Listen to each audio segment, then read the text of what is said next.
Ton trône béni, nous te prions, tendre Père, de pardonner nos fautes et de laver nos cœurs de toute impureté.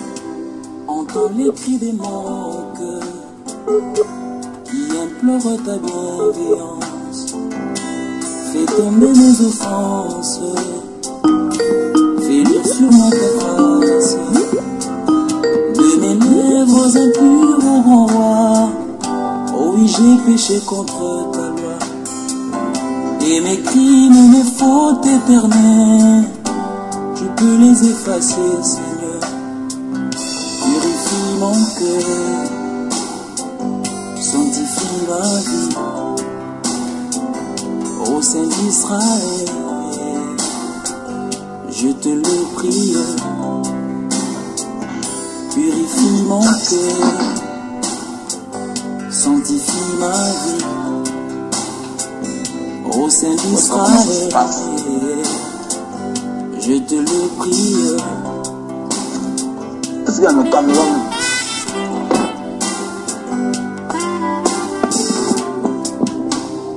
Reçois notre prière, fidèle et tendre Père, pour ce précieux service, agrée nos sacrifices. Reçois notre prière, fidèle et tendre Père, pour ce précieux service, agrée nos sacrifices. Par le sang de ton Fils Jésus, Père, oublie nos iniquités, que nos mains purifient le soleil, pour contempler ta royauté. Purifie nos cœurs, sanctifie nos vies, au Saint d'Israël, nous te le prions.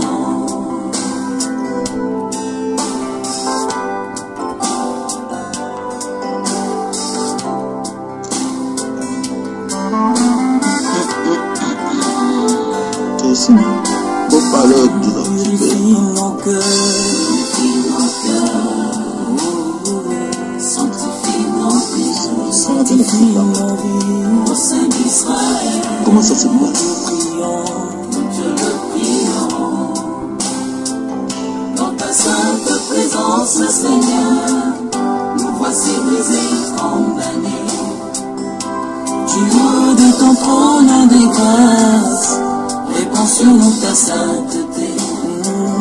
Purifie nos cœurs, sanctifie nos vies, sanctifie nos vies, au Saint d'Israël, au Saint d'Israël, nous te le prions, nous te le prions. Purifie nos cœurs, sanctifie nos vies, sanctifie nos vies, au Saint d'Israël, au Saint d'Israël, nous te le prions.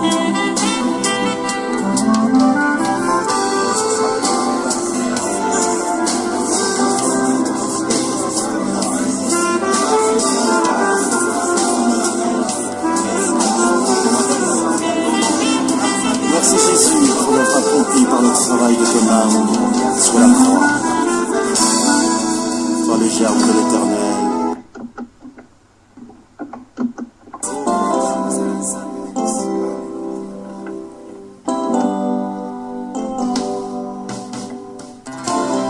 Et pendant que ta grâce nous accueille devant ton trône béni, nous te prions, tendre Père, de pardonner nos fautes et de laver nos cœurs de toute impureté. Entends les cris des manques qui implorent ta bienveillance. La sœur Ami, bonsoir et bienvenue dans Belgique dans la Ah ok, sainteté. ça va. Je suis sur l'ordinateur. Moi, je ne maîtrise pas tout le téléphone. Non. La sœur Ami, bonsoir et bienvenue dans Belgique dans la sainteté. Ton micro n'est pas ouvert. Le couple 3, bonsoir et bienvenue. Bonsoir frère Junior. Ben voilà, comment tu vas ma sœur? Bien par la grâce de Dieu, merci. Je joue moins quelques heures pour le tapis, tatami.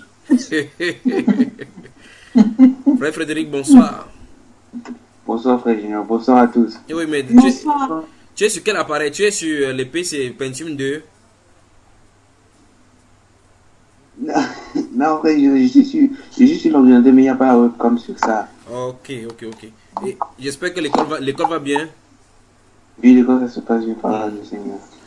Mon frère Tra, bonsoir et bienvenue. Comment va Shana? Ça va très bien par la grâce du Seigneur. Elle est là, elle va bien.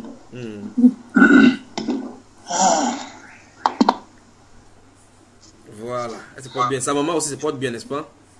Oui, ça va. On ne dit, Oui, amen, mon frère. mais voilà, on ne Ça dit va. jamais, on ne dit jamais que le papa et l'enfant se portent bien. On dit la maman et le petit.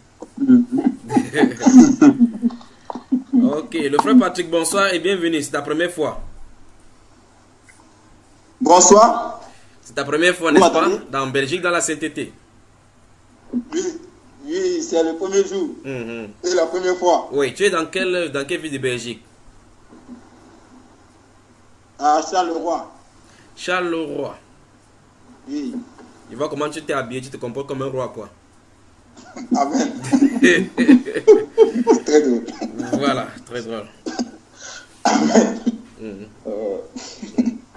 Que le Seigneur vous bénisse. Amen.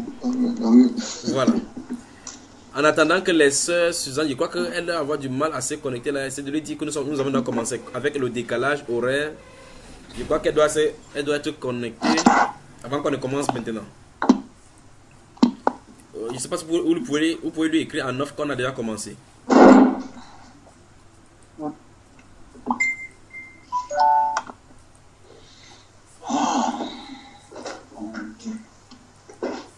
La sœur Ami, qu'est-ce que tu regardes?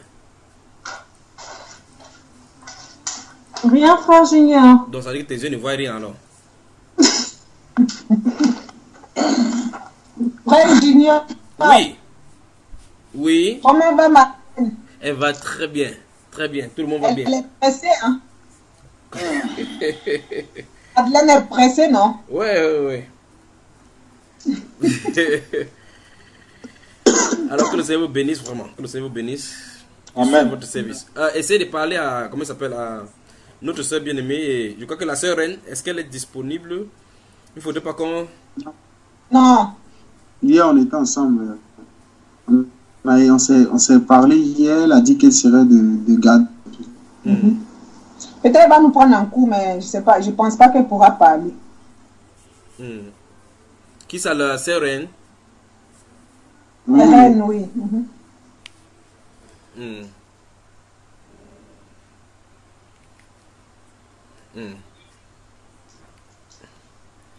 Ah, et la soeur Suzanne, elle est connectée, elle? Elle est là. Elle vient là. La sœur Suzanne, bonsoir et bienvenue dans Belgique, dans la sainteté. Bonsoir. On ne t'entend pas. Ou bien tu es à côté de ton chéri, tu ne veux pas parler à haute voix. Shalom, on m'entend pas. Allô? Là maintenant on t'entend. Et on ne te voit, on ne voit toujours pas. On voit comment tu nous montres seulement monsieur. Tu nous montres seulement monsieur Clodon là-bas. Bien dessus. J'arrive. Je suis là. Alors, comment elle va, Manuela? Elle va bien, elle a été pénible là pour s'endormir. Beaucoup de courage, d'accord? Ouais, merci. Mais je comprends pas. Pourquoi ça ne s'allume pas? Qu'est-ce qui ne s'allume pas? En fait, j'ai une tablette, mais pourtant la caméra est là. Ah, ça va. C'est bon là. Ben voilà. Alors bonsoir, Belgique dans la sainteté, la grâce, la force, l'amour, la joie est toujours renouvelée, sont toujours renouvelés à chaque fois que nous rencontrons. Mais malgré le décalage horaire, nous avons tenu d'être là. Amen. Je suis à votre service ce soir. Y a-t-il des questions? Priorité aux nouveaux venus. Patrick, ça va? Ça va. Pourquoi tu as décidé de venir parmi nous? Tu es en Charleroi, alors qu'il y a les rois là-bas. Tu n'es pas allé les visiter, tu es venu voir les chrétiens. Pourquoi? Bon, moi j'ai décidé de vous rejoindre parce que maintenant pour trouver les sœurs et les frères en Christ qui aiment vraiment le Seigneur, qui s'accrochent vraiment à la doctrine que les apôtres ont enseigner, c'est très difficile. Donc, il y a trop de contradictions entre nous les frères d'ici, ici à Charleroi. Oui. Donc, voilà pourquoi, comme j'écoute souvent par YouTube les enseignements, donc je me suis dit, bon, comme le frère Junior aussi, il a instauré un groupe ici pour qu'on puisse partager ensemble dans la même vision, dans la simplicité. On ne te voit pas bien, on voit seulement ta poitrine, on ne te voit pas bien. Comme ça, c'est bon? Ouais. Parce que c'est sur mon téléphone. Ah, ok, donc la disposition n'est pas... Ok. Tu sais, c'est la chose des rois de cacher des choses, oui. Oui, vas-y, mon frère, on t'écoute. Ah, c'est bon, vous me voyez? Oh, on te C'est voit. bon? C'est bon? Les autres frères ne veulent pas parler. Bon, vas-y, parle, mon Oui, frère. c'est bon, frère. C'est bon, mon frère. C'est Ça bon. va. Non, le pouce est là. Oui, vas-y, continue, mon frère, continue. Donc, voilà pourquoi j'ai décidé de rejoindre ce groupe. Oui. Parce que je vois que avec vous, je serai compris. Oui. Parce que je suis très incompris ici. Donc, je ne sais pas si c'est moi qui ne comprend pas, ou c'est toi. Oui. La parole de Dieu ou c'est les autres qui ne comprennent pas. Voilà. Donc, voilà pourquoi j'ai décidé de rejoindre ce groupe. Parce qu'avec ce groupe, je pense que je pourrais être compris. Et je suis sûr. Voilà, parce que hier, j'ai parlé avec un frère. Je ne connais plus son nom. Je ne sais pas si c'est un fidèle, c'est ça, non? Oui, le frère Trabi. Voilà, Trabi. Voilà, hier, j'ai discuté avec lui un peu. Et puis, franchement, j'ai été très heureux. Voilà. Mais seulement la frère Junior. Oui. Voilà. Seulement l'évangile que tu annonces, vraiment, c'est pur et simple. Et c'est biblique. Donc, voilà pourquoi j'ai décidé de vous rejoindre. Voilà. Mais qui t'a montré cela? Comment tu as fait pour avoir le lien ainsi de suite? Comment tu as fait pour te retrouver? Là, ça fait 3 ans. 3 ans où j'étais vraiment dans le désert. Voilà. C'est pas le désert, c'est-à-dire où le Seigneur me mettait à part. Oui. Voilà. Donc maintenant, conduit par le Saint-Esprit, j'ai commencé à suivre. Un jour, je suis tombé sur ton enseignement. Oui.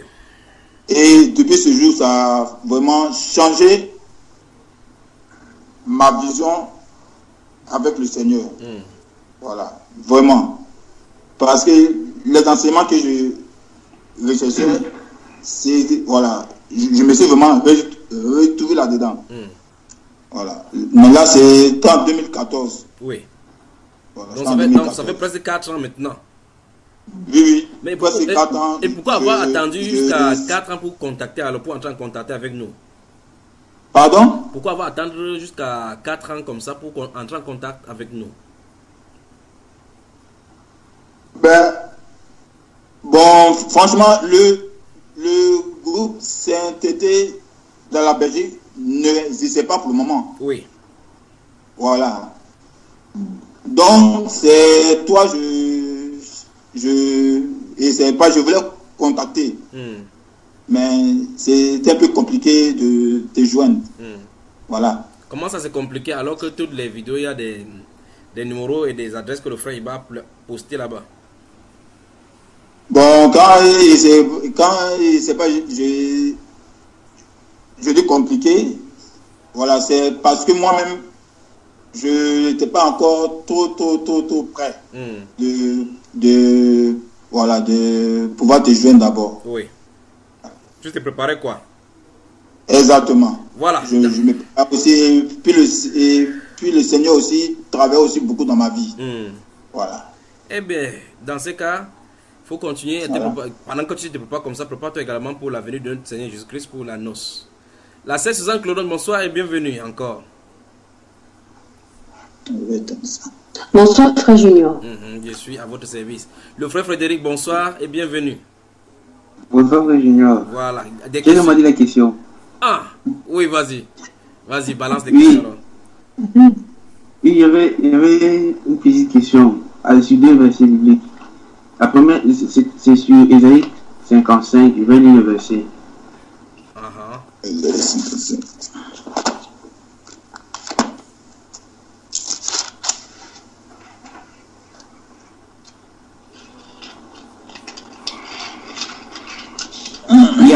Il y a Ésaïe 55, le verset 6. Cherchez l'Éternel pendant qu'il se trouve, invoquez-le tandis qu'il est prêt. Et Apocalypse 9.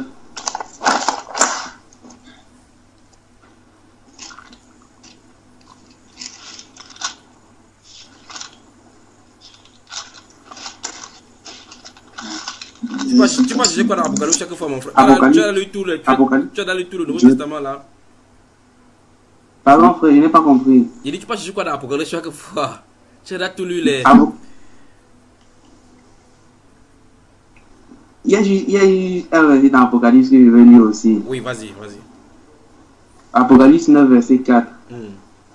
Il leur fut dit de ne point faire de mal à l'herbe de la terre, ni à aucune verdure, ni à aucun arbre, mais seulement aux hommes qui n'avaient pas le sceau de Dieu sur le front. Oui, par rapport à ces deux versets que je viens de lire, j'ai deux questions à poser par rapport à ces deux versets. Oui. La première question, c'est comment chercher Dieu? Et la deuxième question, c'est comment être marqué par le sceau de Dieu quand on le trouve. Voilà. Le frère, tu as les questions.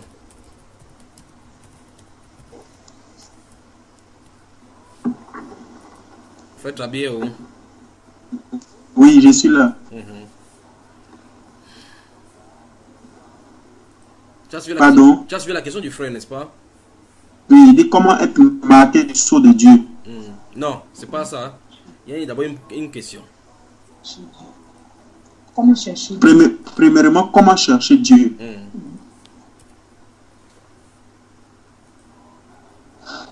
D'accord? Oui.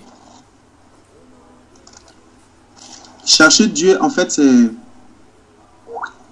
c'est dans la prière, dans le jeûne, dans la méditation. C'est en cela en pratiquant ces choses qu'on retrouve le Seigneur, qu'on retrouve vraiment la volonté de Dieu, qu'on retrouve ce que Dieu veut pour nous. C'est en s'appliquant à ces choses-là qu'on peut retrouver le Seigneur. Toi-même, relis d'abord les deux questions qu'il a parlé là, et puis tu reviens dans sa question. Relis les passages dont il a lu, et puis reviens bien à sa question pour assimiler si les questions qu'il a posées sont congruents avec les versets correspondants. D'accord. Ésaïe 55.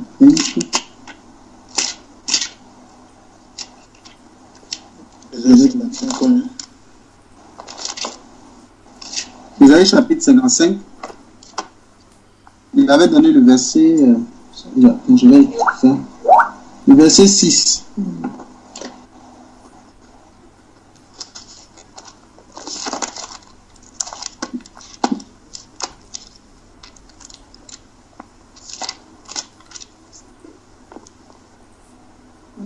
Allô? Allô? Ésaïe chapitre 55, verset 6.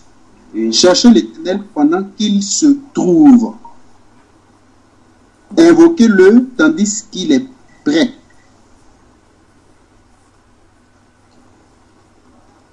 Maintenant, la première question de ça, c'était comment chercher l'Éternel. Comment chercher Dieu. Et nous nous savons tous que le Seigneur Jésus-Christ est venu sur la terre, nous le savons tous, et ceux à qui ça a été donné de pouvoir connaître le Seigneur Jésus-Christ, ils ont entendu parler de lui et ils ont accepté sa parole. Et quand ils ont accepté sa parole, ce qu'ils doivent faire en fait, c'est de rester constamment attachés à sa parole. Attachés à comment dirais-je, à tout ce qu'il a laissé comme indice. Tout ce qu'il a laissé comme parole, comme conseil, comme enseignement. Alors, la sœur Suzanne, il y a des liens sur le site, dans le forum posté là-bas. Tu peux lire les titres. Je vais essayer.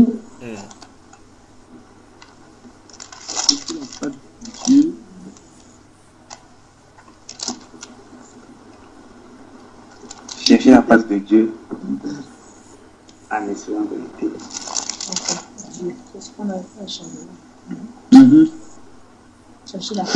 Avec Dieu, la détresse arrive. Ça, j'ai suivi. Cherchez-le.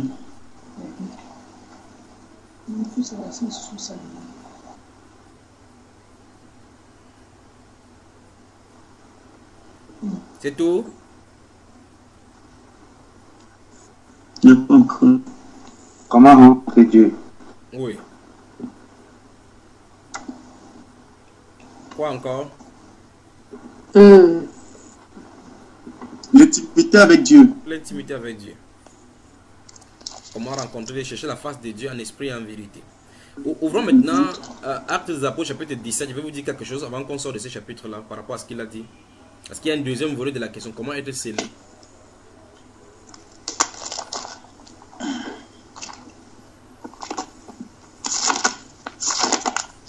Junior. Oui. Dans les enseignements, ils sont en train de comprendre que l'enseignement n'est pas donné à tout le monde. Tu vas nous raconter ça après ceci, parce qu'il ne faut pas compliquer la vie à Frédéric. N'est-ce pas, frère? C'est pas ça, Frédéric? Oui, c'est ça, frère. Et voilà. Actes des Apôtres, chapitre 17. Lisons à partir du verset 15 jusqu'au verset 30. Actes des Apôtres, chapitre 17, à partir du verset 15. Jusqu'au verset 30. Ceux qui accompagnaient Paul le conduisirent jusqu'à Athènes. Puis, ils sont chargés de transmettre à Silas et à Timothée l'ordre de le rejoindre au plus tôt. Comme Paul les attendait à Athènes, il sentait au-dedans de lui son esprit s'irriter. À la vue de cette ville pleine d'idoles, il s'entretenait. Il faut lire avec mon frère, il faut lire avec la ponctuation, sinon on n'en comprendra rien. Vérifie que les ponctuations sont respectées. D'accord? Il s'entretenait. D'accord.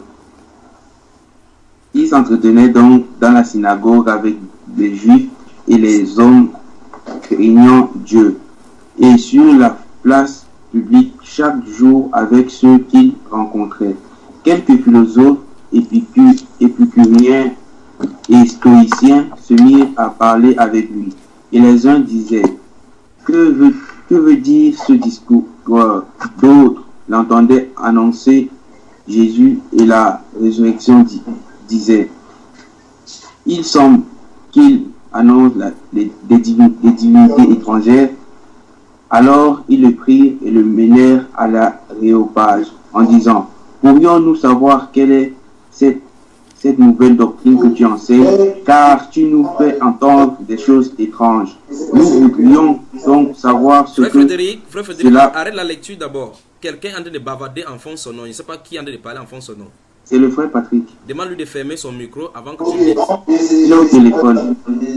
C'est désagréable. Quand quelqu'un est connecté de nouveau, veuillez lui expliquer ces règles-ci. Vous voyez le désagrément que ça crée là maintenant?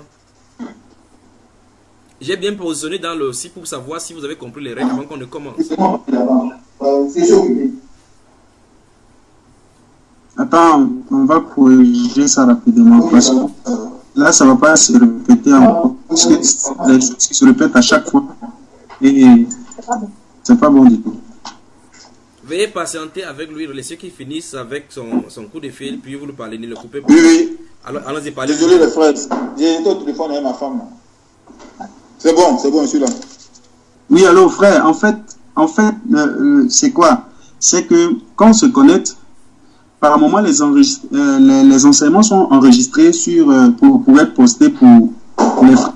Donc, c'est important de fermer les micros quand il y a soit du bruit ou autre chose derrière, pour ne pas que ça rentre, en fait, ça vient perturber, en fait, quoi, tu vois. Donc, c'est important, le micro, quand il y a un bruit extérieur. Voilà. Ok, ça va. Quand il y a un bruit extérieur, fermez le micro. Par exemple, quand tu parles pas, il faut fermer le micro. Voilà. Quand tu sens qu'ils sont en train de t'appeler directement, tu fermes. Ok, ça va. C'est là où nous étions tous immobilisés à t'attendre, tu vois. Excuse-moi, désolé. Tu es excusé, frère. Tu es excusé, d'accord? On peut continuer maintenant. Oui, amen, amen. Permettons-le de se retrouver. Tu sais le livre où on lisait, frère? Oui, oui. C'était Matthieu chapitre 19, c'est ça, non? C'était ça? Non. Des apôtres, je veux voir. Voilà. Allons-y alors. Que le Seigneur te bénisse. Amen. C'est compliqué. Le verset 19. Alors ils le prirent et le menèrent à l'aréopage en disant: pourrions-nous savoir quelle est cette nouvelle doctrine que tu enseignes, car tu nous fais entendre des choses étranges. Nous voudrions donc savoir ce que cela peut être. Or, tous les Athéniens et les étrangers demeurant à Athènes ne passaient leur temps qu'à dire ou à écouter des nouvelles. Paul, debout au milieu de l'aréopage, dit: hommes athéniens, je vous trouve à tous égards extrêmement religieux, car en parcourant votre ville et en considérant les objets de votre dévotion, j'ai même découvert un autel avec cette inscription à un Dieu inconnu. Ce que vous réservez sans le connaître, c'est ce que je vous annonce. Le Dieu qui a fait le monde et tout ce qui s'y trouve, étant le Seigneur du ciel et de la terre, n'habitez point dans les temples faits de mains d'hommes. Et il n'est point servi par des mains humaines, comme s'il avait besoin de quoi que ce soit. Lui qui donne à tous la vie, la respiration et toutes choses.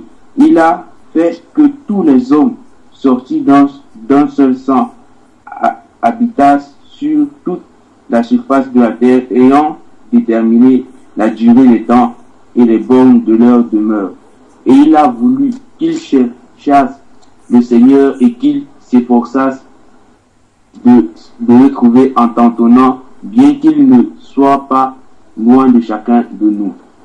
Car en lui, nous avons la vie, le mouvement et l'être. C'est ce qu'ont dit aussi quelques-uns de vos poètes. De lui, nous sommes la race. Ainsi donc, étant la race de Dieu, nous ne devons pas croire que la divinité soit esclave à de l'or, à de l'argent ou à de la pierre, sculptée par l'art et l'industrie de l'homme. Dieu, sans tenir compte des temps d'ignorance, annonce maintenant à tous les hommes en tout lieu qu'ils aient à se repentir.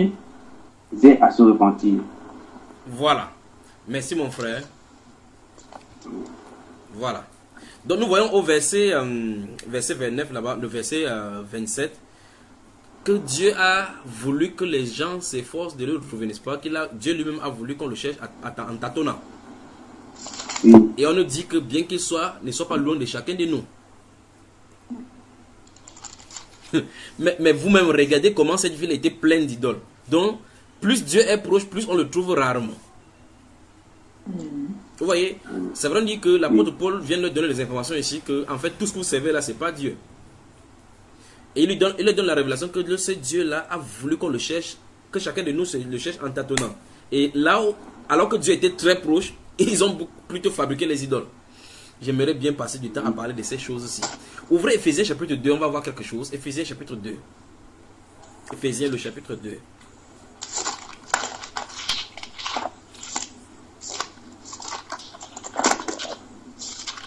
Éphésiens chapitre 2. Éphésiens chapitre 2, verset 11 à 13. Hein? Oui. La sœur Ami peut nous lire. Frère Frédéric, ferme ton micro et le frère Patrick, fermez vos micros. Comme ça, quand vous voudrez parler, ouvrez. La sœur Ami, peux-tu nous lire là alors? Éphésiens 2, verset verset 11 à 13. 11 à 13.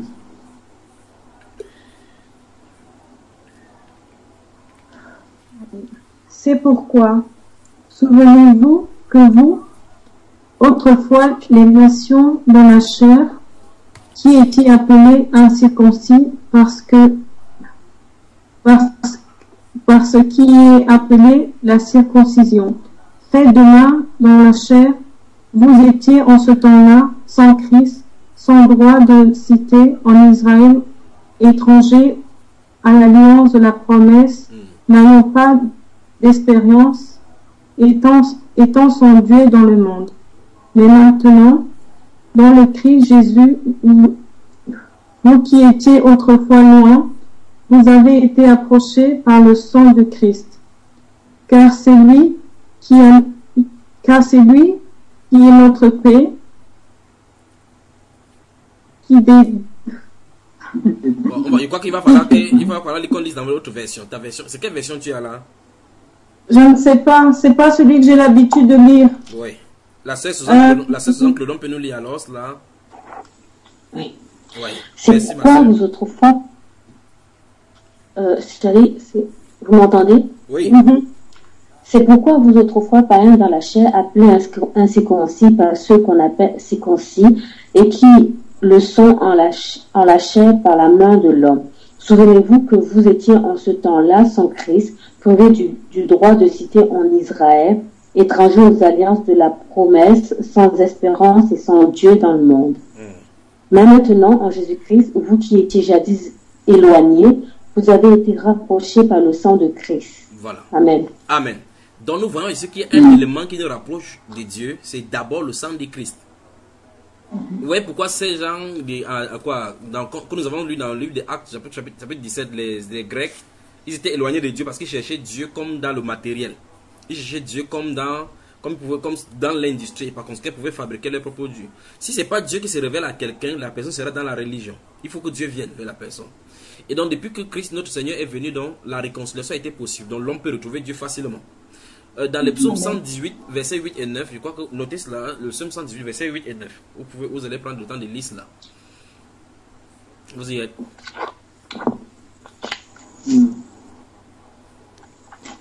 Vous y êtes, non? Donc dans le psaume 118, verset 8, la Bible déclare que mieux vaut chercher un refuge en l'Éternel que de se confier à l'homme. Verset 9, mieux vaut chercher un refuge en l'Éternel que de se confier au grand. C'est ce qui est écrit, non? Donc le problème subsiste. Comment donc chercher Dieu? Notez Jérémie chapitre 29, verset 11 à 14. Jérémie chapitre 29, verset 11 à 14. Puis on va aller quelque part d'autre. Très souvent, quand les gens entrent dans cette recherche du Seigneur, vous entendez quelqu'un dire j'ai cherché le Seigneur.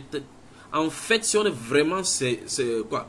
Notez ce Jérémie là, Jérémie chapitre 29, verset 11 à 14. Lisons cela et puis avant d'avancer dans Proverbe chapitre 1.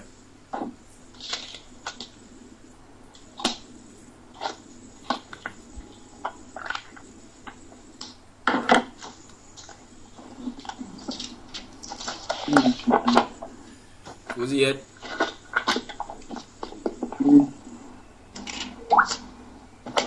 La sœur Ami, d'ailleurs, fermez ton micro puisque ta version de biblique, tu ne connais pas la version.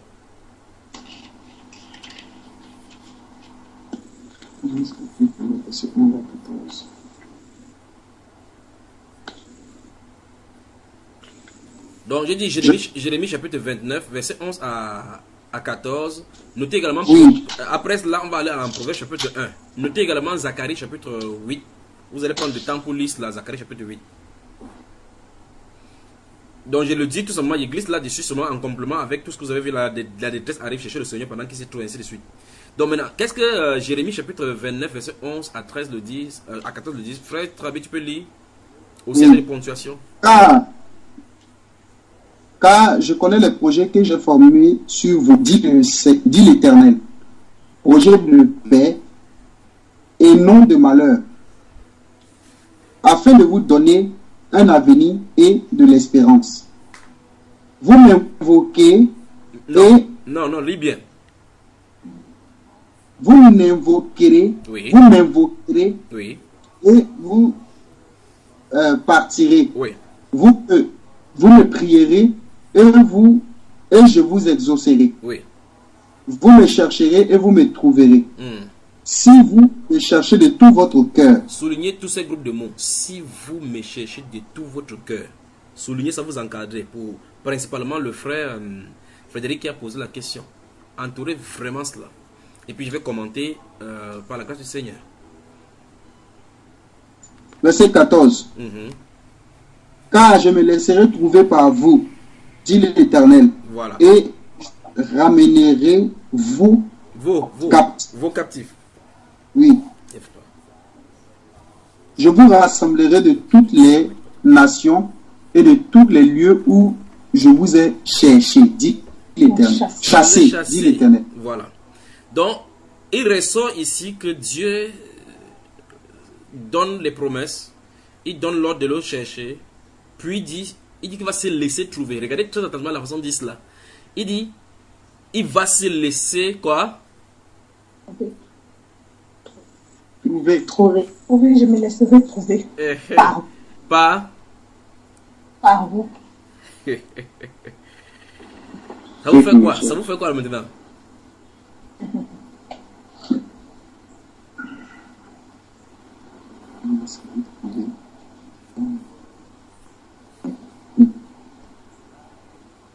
C'est qu'il n'est pas caché alors. Comment ça? Puisqu'il dit qu'il va se laisser trouver.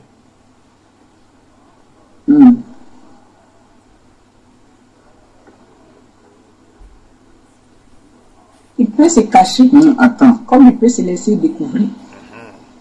Donc ça veut dire, d'après ce qu'on vient de lire là, si Dieu ne se laisse pas trouver, vous allez beau le fatiguer, vous cherchez, vous ne le verrez pas. Ça veut dire qu'il faut qu'il accorde la grâce pour qu'on puisse le retrouver.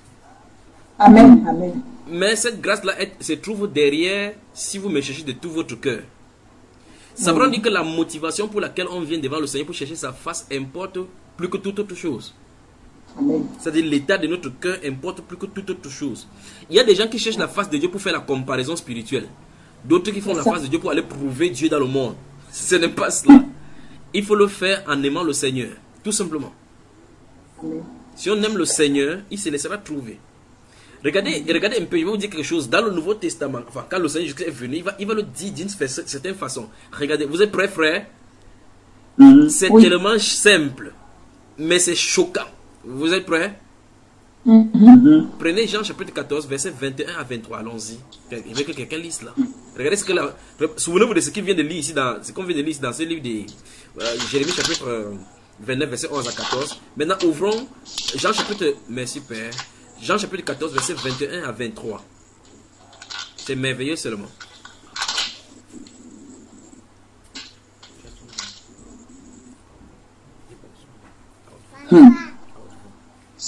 Je lis.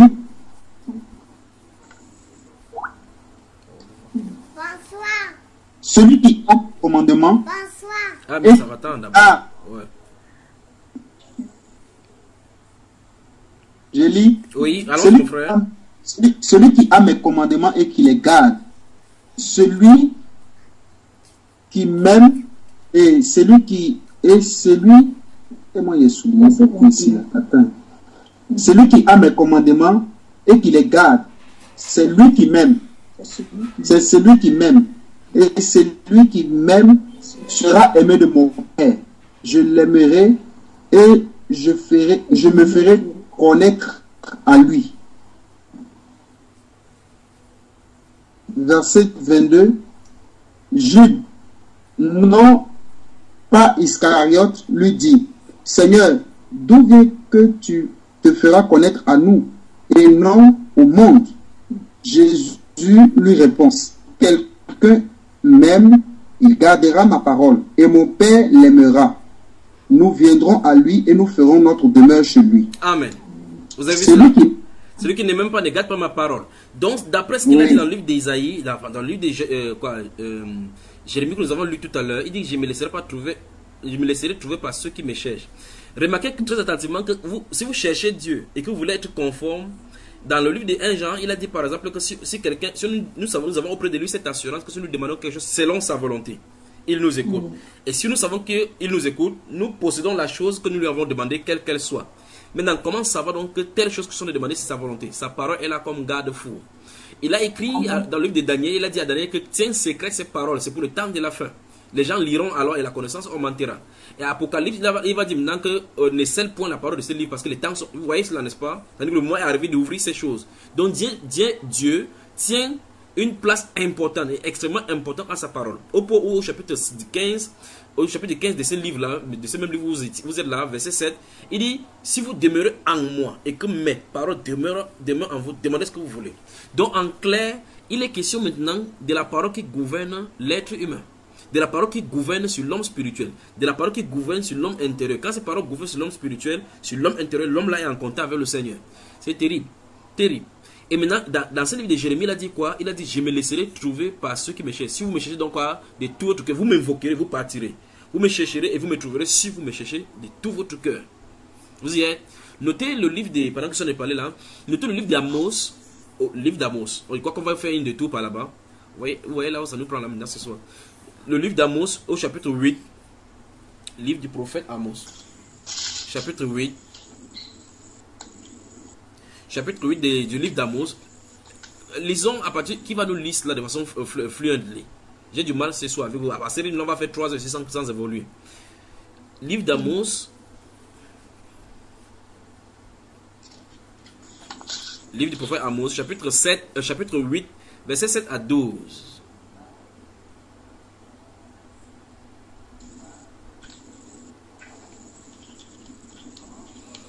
Qui va nous lire ça alors? La sœur Claudon, elle est là? Oui, elle dort déjà comme la dernière fois. Alors, lis-nous alors. Un peu plus à haute voix, c'est pour que ça ne réveille pas l'enfant. Tu fais lis la haute voix. J'ai pas encore trouvé. Courage. Je cherche encore. Oui, ce sont des livres rares dans la lecture. Ah oui, c'est bon. Ben, voilà. 8, c'est ça. Hein. 900. Amos, 200. Donc, tu es sûr que vous avez la même version biblique, frère? 912. 8 secondes. Oui, c'est bon. C'est ça. Donc, dans tous les 8 secondes, c'est 912, quoi. Quel chapitre? Chapitre 8 de Amos, c'est ce qu'il dit, non? Oui, quel verset? Lisons du verset 7 au verset 12. Qu'est-ce que ça dit? Je crois que ça commence par l'Éternel a juré. L'Éternel a juré par la gloire de Jacob. Je n'oublierai jamais aucune pas ébranlée. Et tous les habitants ne seront-ils pas dans le deuil? Le pays montera tout entier comme le fleuve. Il se soulèvera et s'affaissera comme le fleuve d'Égypte. En ce jour-là, dit le Seigneur, l'Éternel, je ferai coucher le soleil à midi et j'obscurcirai la nuit un jour. Je changerai vos fêtes en deuil et dans tous vos chants en lamentation. Je couvrirai de sacs tous les reins et je rendrai chauves toutes les têtes. Je mettrai le pays dans le deuil comme pour un fils unique et sa fin sera comme un jour d'amertume. Voici, les jours viennent, dit le Seigneur l'Éternel, où j'enverrai la famine dans le pays, non pas la disette du pain et la soif de l'eau, mais la faim de la soif d'entendre les paroles de l'Éternel. La faim et la soif. La faim et la soif. La soif d'entendre les paroles de l'Éternel. Oui. Ils seront alors errants d'une mer à l'autre, du septentrion à l'orient. Ils iront ça et là pour chercher la parole de l'Éternel. Et ils ne la trouveront pas. Ils ne la trouveront pas. C'est terrible. Non, ça va, ma soeur, ça va, merci. Ça va. Vous voyez que le Seigneur peut boucler cette parole-ci. Et comme il a lancé l'esprit d'aveuglement et de tourbillon sur le visage de plusieurs afin qu'ils tombent à la renverse maintenant dans cette heure-ci. La vérité est prêchée. D'autres personnes vont dénigrer la Bible, dénigrer ce qu'il en est, chercher autre chose. Mais Dieu se promet ici, Dieu se propose ici qu'à un moment sur la terre, il va lancer la soif et la faim. Non pas pour la nourriture, ni pour l'eau. Les gens auront cela, effectivement, comme ils le veulent. Mais ils disent la soif et la faim d'entendre la parole de l'Éternel. Ils iront donc ça et là pour chercher cette parole-là. Ah, j'étais en Israël. J'ai vu le tombeau de Jésus, mon frère. J'ai senti, tu lui parles. Je me suis baigné dans le Jourdain où Jésus s'est baigné. Même les porcs se nagent là-bas chaque jour. Vous êtes là, mes frères? On ne parlait plus, hein? On est là, frère. Okay. Donc, vous voyez qu'on a des problèmes sur la terre. Les gens quittent, vous entendez que quelqu'un est quitté, il allait à l'île Malaya. Comme quelqu'un m'avait dit, il y a un de ces garçons qui m'avait dit un jour que frère Junior, ce que tu prêches est vrai. Mais mon père, son papa est dans la dénomination qu'on appelle The Way International, parce qu'il régnait la divinité de Jésus. Il m'a regardé comme ça, il dit que quand je te vois, tout ce que tu dis c'est vrai. Mais quand mon père également dit cela, c'est vrai. Il dit, qu'est-ce qu'il dit qui est vrai? Il dit, Jésus n'est pas Dieu. Il dit, comment il a fait ça? Avec quelle écriture te démontre ça? Il dit qu'il est allé jusqu'en Israël. Il est arrivé là-bas, on lui a dit que Jésus n'est pas Dieu. Il dit, ah, c'est là qu'il allait trouver ça. Il dit, oui. Il dit, continue comme ça. Vous voyez? Donc, l'écriture à côté, il dit, je n'ai jamais été en Israël. C'est ici qu'on dit qu'il est Dieu. S'il a laissé ça ici au Cameroun, voyager en Israël pour trouver qu'il n'est pas Dieu et revenir vous dire qu'il n'est pas Dieu, c'est que je ne sais pas de quel Dieu il parle. La Bible déclare ici que le moment viendra sur la terre. Nous sommes en train de parler par rapport à la recherche de Dieu. Pourquoi vous voyez effectivement que quelqu'un peut fuir, aller dans la brousse croyant qu'il en est recherché Dieu alors qu'il en s'éloignait plus tôt. C'est ça. Vous voyez cela, n'est-ce pas? Donc pour commencer à chercher Dieu, vérifier que nous sommes conformes à sa parole, à l'intérieur comme à l'extérieur. Première étape. C'est-à-dire vérifier d'abord, c'est la sainteté. C'est la sainteté. 1 Thessaloniciens chapitre 4, verset 3 commence par 4 mots. C'est que Dieu veut. Puis il dit, c'est votre sanctification. Voilà sa volonté. Vous dites, quoi? C'est sa volonté parfaite là-bas. Il dit, si nous savons que si nous demandons quelque chose selon sa volonté. Alors maintenant, Seigneur, je vais te connaître. Es-tu dans la sainteté? Vous voyez le problème, n'est-ce pas? Romains chapitre 12, verset 1 dit quoi? Je vous exhorte donc, frère, par la compassion de Christ, à offrir vos corps comme un sacrifice vivant, saint. Vous voyez encore le mot? Saint. Agréable à Dieu. Ce qui sera de votre part un culte raisonnable. Vous voulez commencer le culte avec le Seigneur? La sainteté. 1 Corinthiens 6, verset 19. Glorifiez donc Dieu dans votre corps et dans votre esprit qui appartiennent à Dieu. Donc, avant d'avancer, j'appartiens totalement à Dieu. Donc, je perds tout droit de citer de mon propre être. Vous avez moi là? Oui. 2 Corinthiens chapitre 5, prenons cela. Lisons le verset 14 et 15. Merci, frère Frédéric, merci vraiment pour cette question-là, d'accord? Et je te remercie encore particulièrement parce que ces deux questions-là sont liées. Comment donc être scellé? Ouais. Oui, mon frère Frédéric, tu dis? Non, c'est parce que je ne sais pas si tu vas venir là-bas après, mais sur la sanctification. Je sais que tu as fait les enseignements sur la sanctification, mais vu que la Bible, ça, je vais reposer ma question après. Oui, merci beaucoup. Merci. J'ai dit quel livre là déjà tout à l'heure là? 2 Corinthiens chapitre. Voilà, 2 Corinthiens chapitre 5. Lisons les versets 14 et 15. Qu'est-ce que ça dit? Qui est déjà? Vérifiez que tout le monde est. Vérifiez que tout le monde est. Le frère Patrick n'a pas encore trouvé. Hein? Bon, voilà. La sœur Claude. Car l'amour de Christ nous presse, parce que nous estimons que si un seul est mort pour tous donc sont morts, et qu'il est mort pour tous, afin que ceux qui vivent ne vivent plus pour eux-mêmes, mais pour celui qui est mort et ressuscité pour eux. Ainsi. Merci, c'est bon, c'est bon. Mais si nous connaissons quelqu'un selon la chaîne, nous ne le connaissons plus maintenant en Christ. Alors, les bases aussi doivent être bien, les petits textes que vous voyez dans la Bible doivent être bien assimilés. D'après l'enseignement qui en ressort de ces deux passages-là, il est dit que l'amour de Christ nous pousse. Donc, si vous avez l'amour de Dieu, ça va nous pousser dans cette direction-ci. Vous allez aller dans cette compréhension que Christ en réalité est mort pour nous qui sommes en lui. Et par conséquent, comme il est mort pour lui, pour nous, nous vivons désormais, quand nous sommes dans cette compréhension, nous ne vivons plus pour nous-mêmes. C'est-à-dire que notre être dépend de lui. Nous dépendons désormais de lui. Personne ne se targue plus être soi-même. Il n'y a plus d'indépendance dans le corps de Christ. Il ne peut pas avoir quelqu'un qui est indépendant du corps de Christ. C'est ce que l'apôtre Paul va signifier dans Galates chapitre 2 verset 20. Si j'ai été crucifié avec Christ et si je vis, ce n'est plus moi qui vis. Vous voyez le mot, n'est-ce pas? Moi. Le moi ne vit plus. C'est Christ qui vit en moi. C'est-à-dire que Christ a pris la place de moi. Ah mon Dieu. Ah mon Dieu. Alors donc comment on fait pour arriver à cette étape-ci? Première chose, il faut mesurer où on a voulu aller. C'est ce qu'il a signifié dans Luc chapitre 14 verset 25 à 33. Si quelqu'un veut venir à lui, qui porte sa croix, il dit ainsi donc, quiconque, ainsi donc verset 33 et 34, ainsi donc quiconque vient à moi et qui ne se charge pas de sa croix, il ne peut pas être ses disciples. Il n'abandonne pas tout, il ne meurt pas par rapport à tout, il ne peut pas être ses disciples. Donc il y a des gens qui confessent être chrétiens. Et c'est pour ça que vous voyez que dans des dénominations, on passe le temps à vouloir essayer de subtiliser du Seigneur Jésus-Christ les bienfaits de la croix, le matériel, ainsi de suite, ainsi de suite. Souvenez-vous, si vous voyez les arbres, si vous avez été dans les champs déjà, je suis un habitué des champs, vous voyez le caféier, si vous voyez le caféier pousser, vous allez voir un petit bourgeon qui pousse là-dessus. Ça pousse, ça tire sa source du caféier. Ou même les feuilles ressemblent au café, c'est même souvent plus vert que le caféier. Les feuilles du café, vous voyez, les feuilles du café sont souvent vert foncé, mais celui-là est vert vif. Bon, peut-être si vous ne comprenez pas, allez dans les cafés. Je suis obligé d'expliquer ainsi.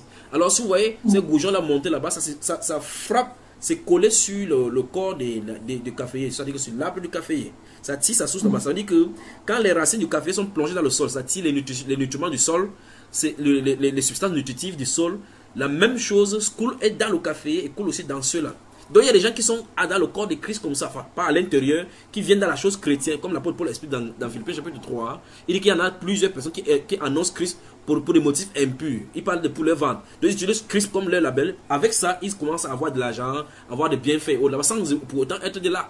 Cette chose-là, petit bougeon qui monte sur le caféier, si les substances du café vide ces substances-là, mais ne produira jamais le fruit du café.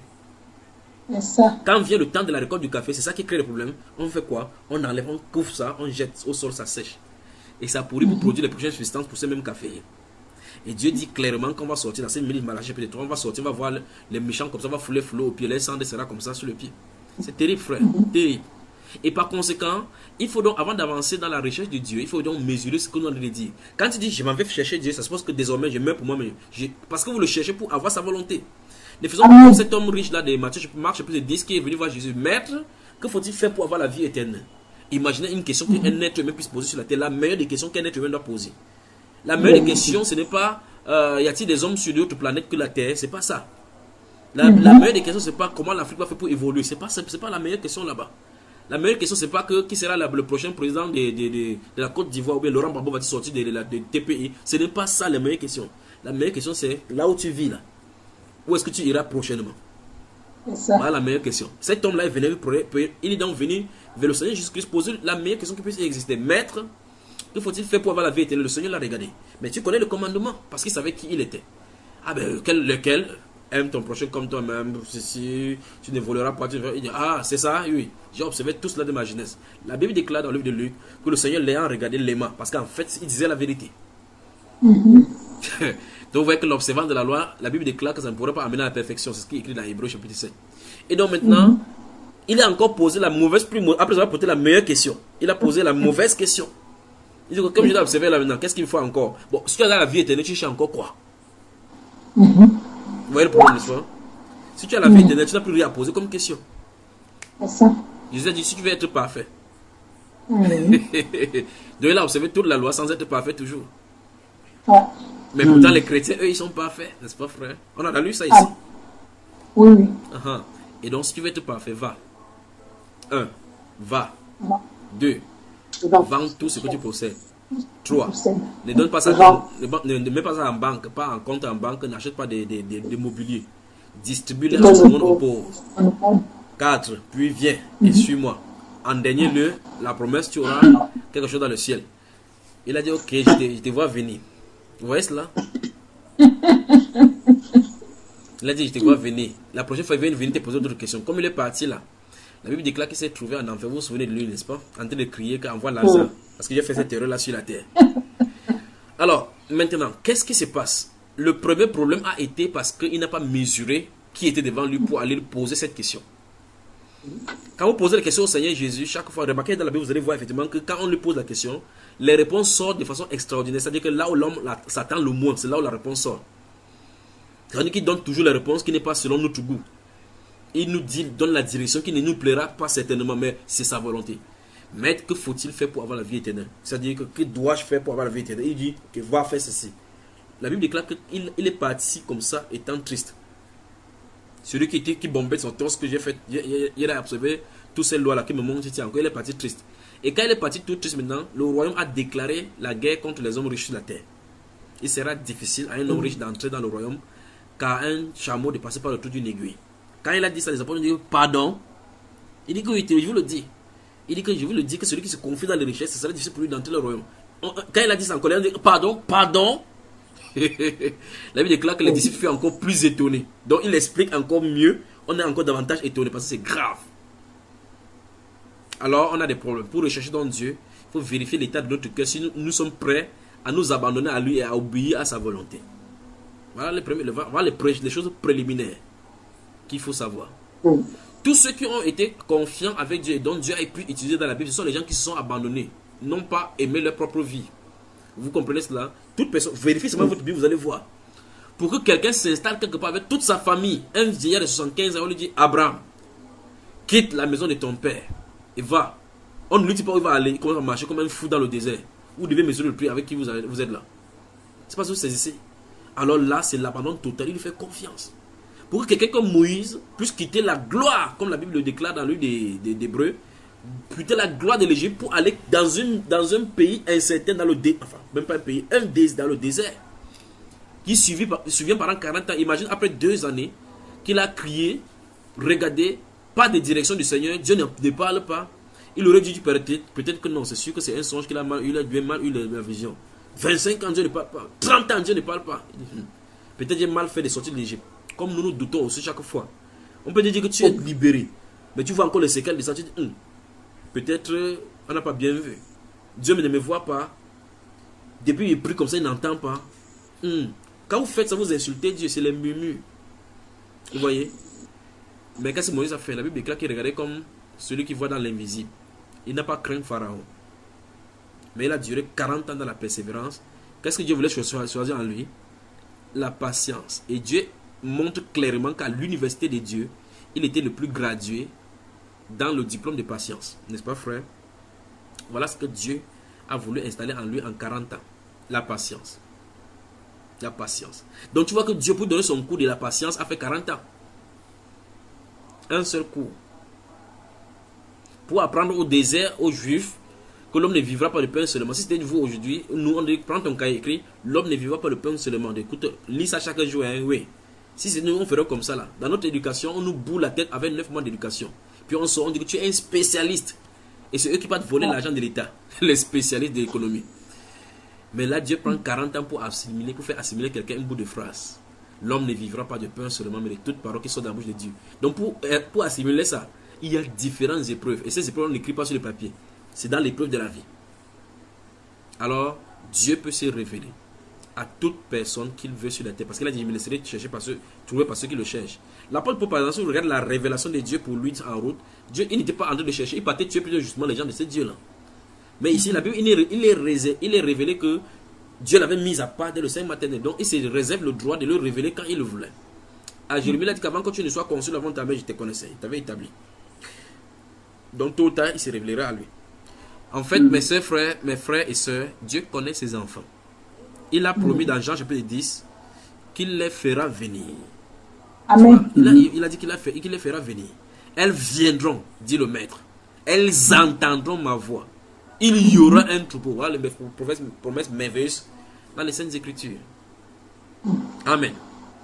Amen. Voilà. Donc, vous souvenez-vous de ces 2 Corinthiens chapitre 5, versets 14 et 15 que vous avez lu là. L'amour de Christ nous pousse. Vous voyez, quand ça tout pousse dans cette direction, c'est pour faire comprendre que tu dois assimiler le fait que si Christ s'est dépouillé et est mort pour nous, par conséquent, notre style de vie dominant doit totalement, nous allons vivre pour lui. Alors, ce que veut dire vivre pour Christ? Vous ne pouvez pas dire que non, je vis pour Christ tant que vous avez votre propre volonté. Les deux ne peuvent pas fonctionner ensemble. De la même façon que vous ne pouvez pas servir Dieu et Mammon, de la même façon que vous ne pouvez pas servir moi et Christ. Quelqu'un doit faire place à l'autre. Parce que quand Christ est venu, il est venu avec son tout pour mourir. Et il veut notre tout. Amen. Amen. Proverbe chapitre 1. Proverbe, le chapitre 1. J'espère que vous avez vu dans ce livre d'Amos comment il a dit que le moment va venir où il va jeter la famine sur la terre. Pas la famine pour manger. Les gens vont aller de lieu en lieu pour chercher la parole de l'Éternel et elle ne sera pas donnée. Maintenant, je vous pose la question. Quand vous lisez ce genre de versets, là maintenant, j'attire votre attention, mes chers frères, mes chères sœurs. Quand vous lisez ce genre de versets, et que Dieu dit qu'il va obscurcir le soleil et la lune, là, en ce moment-là, il va jeter cette famille sur la terre. Les gens vont parcourir en Orient, aller en Orient, en Occident pour faire ces choses aussi. Je pose la question. Est-ce à dire que les Bibles électroniques, les Bibles audio ne seront plus sur la terre? Oui. Est-ce à dire que... Qui a dit oui là? Qui a dit oui? Ah, comprends. C'est moi qui parlais, c'est moi qui parlais. Donc tu dis qu'on va ramasser, on va griller tout ça dans les portables quoi? Non, pas qu'ils vont griller dans les portables. Oui. C'est-à-dire, voilà les Bibles que vous avez dans le portable, partout, il y en a ça. En ce moment-là, il y aura ça sur la terre, n'est-ce pas? Oui. Dans ce cas, pourquoi Dieu dit qu'ils vont marcher, quitter, aller loin pour aller chercher Dieu? Pourtant, dans son portable, c'est toujours une version de la Bible. David, Tendal, Ferrari, Fenton, Louis II, seconde 21, même toutes les versions. Pourquoi ils vont la compréhension? La compréhension. Et donc, la révélation. Ça veut dire qu'ils vont continuer toujours à lire la Bible, n'est-ce pas? Comme le nez je survient sans rien comprendre. Parce que Dieu a fermé l'accès. C'est ça. Vous voyez, n'est-ce pas? Tant que Dieu n'ouvre pas l'accès, tu vas lire, disserter là-dessus, parler des past tense, des second tense, ainsi de suite, dire les contextes contextuels, culturels et socio-culturels, historiques qui s'est passé. Expliquer ça bien jusqu'à valider même ton diplôme. Tu ne trouveras pas Dieu même ICOP. Voilà, là on en est, n'est-ce pas? C'est le Seigneur. Comme on a lu dans le livre de Matthieu, Luc chapitre 24, un de ces jours ici. C'est le Seigneur qui ouvre l'esprit, ouvre l'intelligence pour qu'on comprenne les Écritures. Si tu lis là, tu vas beau lire, expliquer comme tu expliques. Enfin, quand il les a lissés, avant que Jean-Baptiste vienne, il y avait les pharisiens, les sadducéens sur la terre, chacun avait lu. Il expliquait sa part, mais ils étaient tous dans l'erreur. Pas vrai? N'est-ce pas? Aux disciples, il a parlé des résurrections des morts, et il s'est demandé ce que c'est que les ressuscités d'entre les morts, alors qu'il les disait face à face. Mais dans la chambre haute, qu'est-ce qu'il a fait? Il a ouvert leur intelligence. Ils ont commencé à comprendre les Écritures. Il dit ainsi donc, quand il a commencé à parler, il comprenait. Ainsi, il est écrit que le Christ souffrirait. Il dit, hein? Donc on lisait ça, on ne comprenait pas. C'est pour cela que David pouvait souffrir à la croix. Oui. Vous voyez ça, frère? Donc, si le Seigneur n'ouvre la compréhension de quelqu'un dans les Écritures, tout ce que tu fais, c'est zéro. Tu vas beau expliquer les livres, expliquer sur le Saint-Esprit, expliquer comment Christ allait à la croix, comment il a tellement souffert, comment il criait. Oh, les épines de Jésus, qu'est-ce que ça symbolise? Tu expliques tous ces symboles-là sans rien comprendre. Voilà. Avant qu'on ait le livre Proverbes chapitre 1, là, l'autre fait, tu parlais des enseignants. Qu'est-ce que tu voulais dire? En fait, au fur et à mesure que j'écoute les enseignements, de la manière dont le Saint-Esprit, à sa grâce, enseigne, comme on appelle, décortique, nous donne de pouvoir comprendre les choses qui sont simples avec ce qu'on avait écouté avant comme enseignement.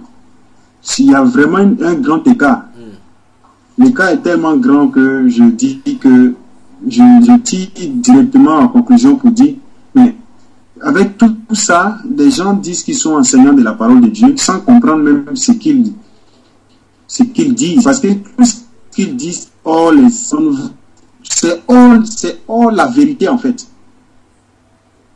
C'est ma conclusion qui est là, quoi. C'est pourquoi elle dit vraiment, c'est pas donné à tout le monde de pouvoir enseigner la parole. Qu'est-ce qu'on peut en dire plus alors maintenant, frère? Chacun peut donc ouvrir son compte YouTube, enseigner comme il veut. D'autres écrivent les livres, ainsi de suite. Chacun peut décider d'aller à l'école de théologie, se former, ouvrir son église. Quand tu ne vas pas, il te chasse de son église. Après, quand tu pars là-bas, il dit que vous êtes mes enfants spirituels. Je suis votre père spirituel, c'est moi qui vous ai engendré. Donc, que quelqu'un ne touche pas à ses brebis, ainsi de suite. On a des problèmes. Proverbe chapitre 1.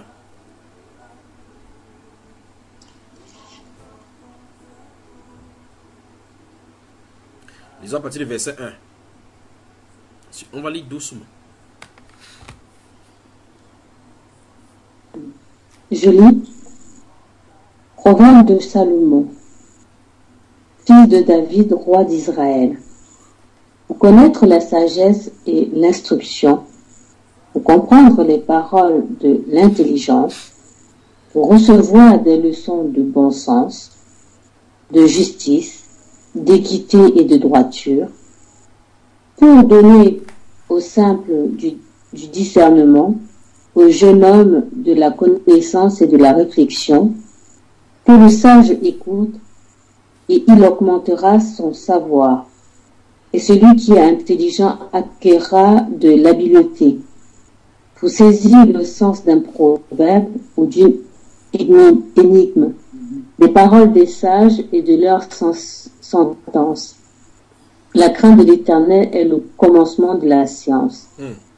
Les insensés méprisent la sagesse et l'instruction. Écoute, mon fils, l'instruction de ton père, et ne rejette pas l'enseignement de ta mère, car c'est une couronne de grâce pour ta tête et une parure pour ton cou. Mon fils, si des pécheurs veulent te séduire, ne te laisse pas gagner.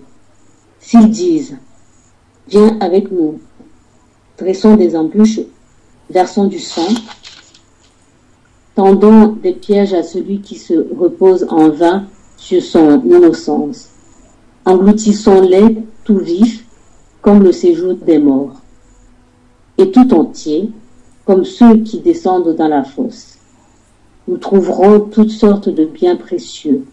Nous remplirons de butin nos maisons. Tu auras ta part avec nous. Il n'y aura qu'une bourse pour nous tous. Mon fils, ne te mets pas en chemin avec eux. Détourne ton pied de leur sentier, car leurs pieds courent au mal, et ils ont hâte de répandre le sang. Mais en vain jette-t-on le filet devant les yeux qui a des ailes. C'est contre leur propre sang qu'ils dressent des embûches. C'est à leur âme qu'ils tendent des pièges. Ainsi arrive-t-il à tout homme avide de gain. La cupidité cause la perte de ceux qui s'y livrent. La sagesse crie dans les rues. Elle élève sa voix dans les places. Elle crie à l'entrée des lieux bruyants, aux portes, dans la ville. Elle fait entendre ses paroles. Jusqu'à quand, stupides, aimerez-vous la stupidité? Jusqu'à quand les moqueurs se plairont-ils à la moquerie? Et les insensés haïront-ils la science? Tournez-vous pour écouter mes réprimandes. Voici, je répandrai sur vous mon esprit. Je vous ferai connaître mes paroles. Arrêtons d'abord là-bas. Vous avez entendu ça? Donc Dieu fait tout et tout pour prêcher. Là-bas, il dit que la crainte de l'Éternel, c'est le commencement de la sagesse. Puis ici, il dit que tournez-vous pour écouter mes réprimandes. Ça veut dire qu'en réalité, l'être humain n'aime pas qu'on lui dénonce ses péchés. Et quand vous allez lire Ésaïe chapitre 1, à partir du verset 1 jusqu'au verset 20, c'est la même chose qui va être dit là-bas, que crie à plein gosier et dénonce à mon peuple ses péchés. De chaque jour, il demande les arrêts de justice, des arrêts de ceci, comme des sentences de justice, ainsi de suite. Au chapitre 58 des Proverbes, par rapport aux vrais jeunes, même chose il va être dit là-bas. Ici, il dit, tournez-vous vers moi pour écouter les réprimandes. Puis il dit, voici, je répandrai sur vous mon esprit. Vous voyez? Une repentance sincère. Il est où mon frère Frédéric? Une repentance sincère directement. Ici là. Dieu promet directement dans ces versets de sceller. Ouais, pardon, je n'ai plus bien compris. Une repentance sincère. Dieu promet dans ces versets, à partir de repentance sincère, il va donner le scellement. Voilà ce qui est écrit là-bas. Amen.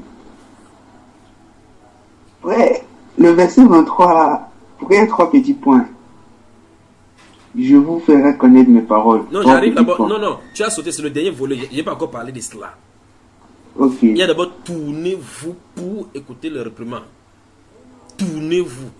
Donc c'est comme si quelqu'un est en train de marcher son chemin, on est derrière lui en train de crier que la personne continue son chemin tout droit pour aller dans le temps de feu. On a dit tournez-vous. Quand tu te détournes pour écouter les réprimandes, il promet de répandre l'esprit après que tu t'es détourné. Et cet esprit-là maintenant va commencer à faire te donner la compréhension de sa volonté, la compréhension de sa parole. C'est ce qu'il a promis là, n'est-ce pas? Mais la non-observance de cette parole, si la première veut tournez-vous, le verset 24 dit quoi? Puisque j'appelle et que vous résistez. Puisque j'étends ma main et que personne n'y prend garde. Puisque vous rejetez tous mes conseils et que vous n'aimez pas mes réprimandes.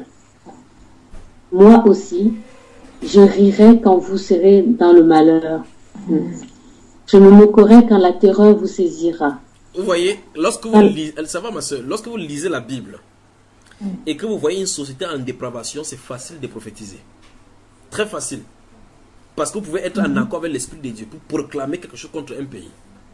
Et ça marche. Parce que c'est simple. Mais maintenant, il dit, tournez-vous pour écouter les réprimand.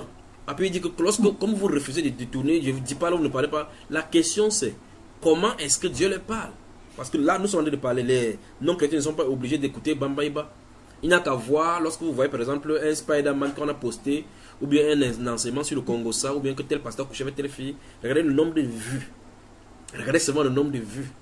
Les breaking news chrétiens, regardez le nombre de vues. Quand on va dire que tel pasteur est franc-maçon, ou le pasteur qui a violé une fille, vous allez voir en quelques secondes 200 000 vues. Mais comment chercher Dieu pour se préserver de l'enfer? Tu te déranges. Vous voyez cela? Maintenant, alors chapitre 8, regardez comment il parle. Regardez comment il parle. Chapitre 8, lisons à partir du premier verset du chapitre 8. Jusqu'au verset 7 peut-être. Franchement, merci mon cher frère pour la question que tu as posée ce soir. Que Dieu te bénisse. Car ma bouche proclame la vérité. Tu es sûr, ma soeur. Chapitre 8. Verset combien? À partir du verset 1. Ah, verset 1. Pardon, autant pour moi. La sagesse ne crie-t-elle pas? L'intelligence n'élève-t-elle pas sa voix? Stop. Donc ça veut dire qu'il a dit que la sagesse et l'intelligence crient. Mais quand vous marchez à route, là, vous entendez sa voix. Quand vous passez par est-ce que vous entendez sa voix? Mais pourtant, vous riez, mais pourtant elle crie. Et elle va indiquer la façon dont elle crie. Il y a des choses basiques qu'on doit savoir. Continuons, lisons, vous allez voir. Car c'est au sommet des hauteurs près de la route. C'est à la croisée des chemins qu'elle se place. À côté des portes, à l'entrée de la ville, à l'intérieur des portes, elle fait entendre ses cris. Stop. Donc ça veut dire que vous allez à la gare du Nord. Vous allez à la gare de Bruxelles, la sagesse est en train de crier là-bas. Vous allez même en Namur, quelque part là-bas, à la gare, la sagesse crie là-bas. Mais le problème c'est qu'on n'entend pas. Tellement on est galé dans le truc de train, on est pressé, non, il faut qu'il prenne ma combinaison, il faut qu'il arrive de rapidement chez la félicité, ainsi de suite. Ça crie. Mais maintenant, comment est-ce qu'elle crie? Il dit que voilà les endroits se positionnent. Donc la sagesse est là-bas. Elle est positionnée là-bas. Elle crie. Mais frère, si on n'entre pas dans les Écritures comme ça pour savoir ce que Dieu a de dire, vous allez dire non, pourquoi le train est venu cogner là-bas, ça a tué les gens. Il y a la sagesse là-bas, ça crie. Positionnez-vous, allons-y avec eux, allons-y. Continue ma soeur. Homme, c'est à vous que je crie, et ma voix s'adresse au Fils de l'homme. Stupide, apprenez le discernement. Insensé, apprenez l'intelligence. Écoutez, car j'ai de grandes choses à dire. Et mes lèvres s'ouvrent pour enseigner ce qui est droit. Car ma bouche proclame la vérité, et mes lèvres ont en horreur le mensonge. Toutes les paroles de ma bouche sont justes. Elles n'ont rien de faux ni de détourné. Toutes sont claires pour celui qui est intelligent, et droites pour ceux qui ont trouvé la science. Préférez mes instructions à l'argent, et la science à l'or le plus précieux. 2. Car la sagesse vaut mieux que les perles. 3. Elle a plus de valeur que tous les objets de prix. 4. Arrêtons là-bas. Regardez-moi maintenant, bien dans les yeux. Vous êtes prêts? Oui. Je vais que vous me donniez le pourquoi. Dites-moi le pourquoi. Chaque fois dans la gare, quand vous allez dans les gares, dans les aéroports, les gens sont pressés. Ils partent où? On va chercher l'argent. Berger dans la sainteté, bonsoir. On revient dans quelques instants, d'accord? Le temps de quelques commentations. Vous êtes trop fort, vous êtes trop fort. Allez, à tout à l'heure.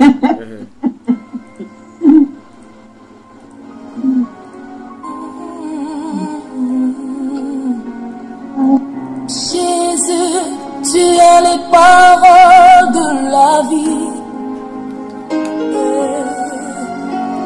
Jésus, tu as les paroles de la vie. Oh, Jésus, tu as les paroles de la vie. Oh, tu as les paroles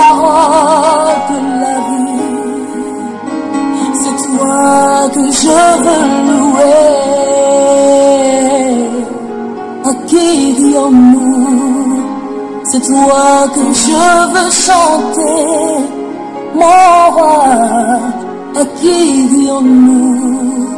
C'est toi que je veux louer, Seigneur, à qui dirons-nous? Oh, chante Jésus, Jésus.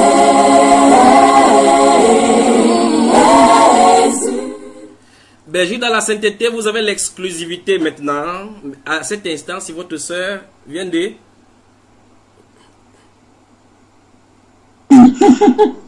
Super. Gloire au Seigneur. Donc vous avez l'exclusivité. Vous avez l'exclusivité. Elle vient tout juste là. Ça vient tout juste d'arriver. Ah, Dieu merci. C'est arrivé quand? C'est arrivé quand? Dans quelques Voici une quelques minutes. maintenant. On dit exclusivité maintenant. Voilà. Waouh! Alors on continue, on continue le chant. Oh, c'est toi que je veux chanter. Oh, c'est toi que je veux louer. Oh, mon Rédempteur, c'est toi que je veux chanter. Tu as les paroles qui transforment les cœurs. À qui irions-nous? Tu as les paroles qui libèrent. À qui irions-nous?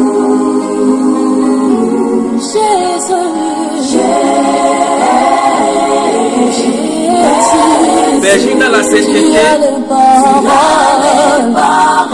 de la vie.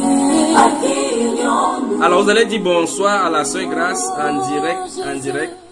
Alors vous avez la sœur Grâce là.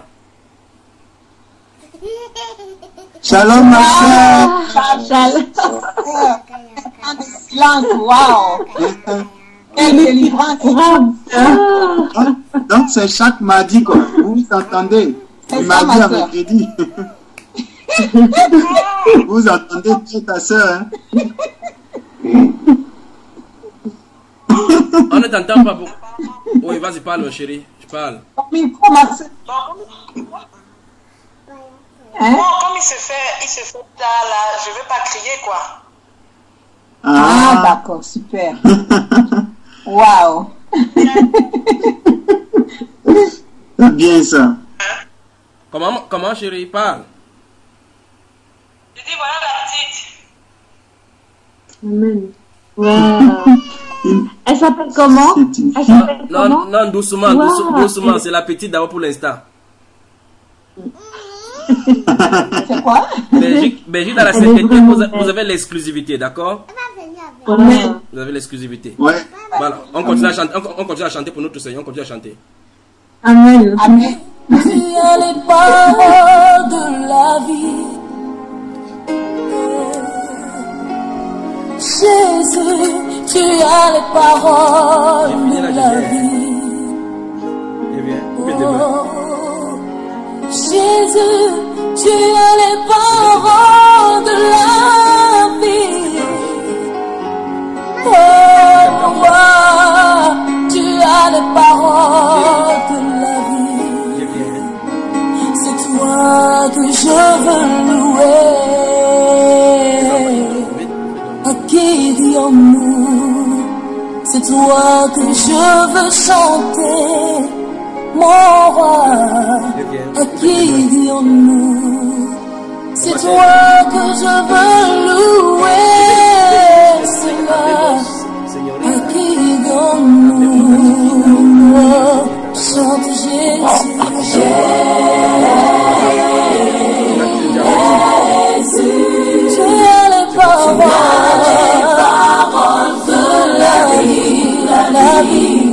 À qui dirons-nous? Oh, Jésus, Jésus,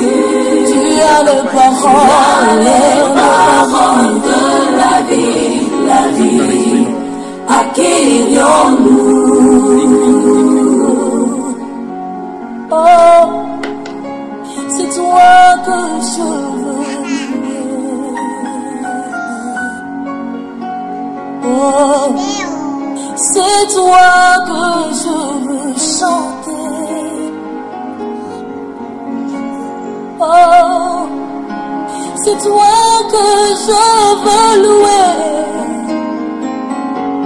Oh, mon Rédempteur, c'est toi que je veux chanter. Tu as les paroles qui transforment les cœurs. À qui irions-nous? Tu as les paroles qui libèrent. À qui irions-nous? Jésus, Jésus,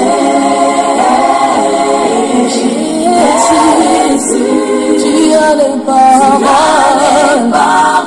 de la vie, la vie. À qui irions-nous? Oh Jésus, Jésus, tu as les paroles de la vie, la vie, la vie. À qui irions-nous? Oh, à qui irions-nous, Seigneur? À qui irions-nous? À qui irions-nous, mon roi? À qui irions-nous? À qui irions-nous? Tu as les paroles de la vie. À qui irions-nous? Tu as les paroles de la vie. À qui irions-nous? Tu as les paroles de la vie. À qui irions-nous? Jésus-Christ, mon berger. À qui irions-nous? C'est toi qui fermes et personne ne peut.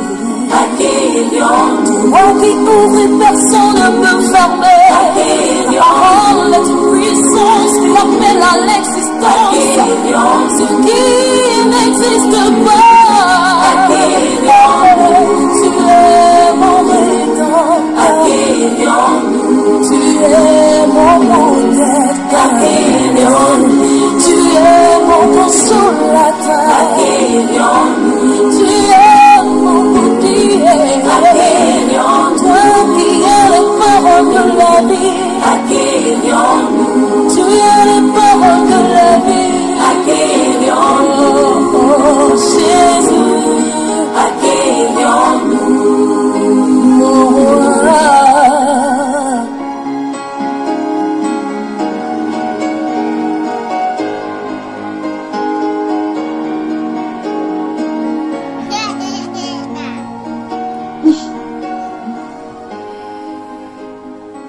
Belgique dans la sainteté, à tout à l'heure.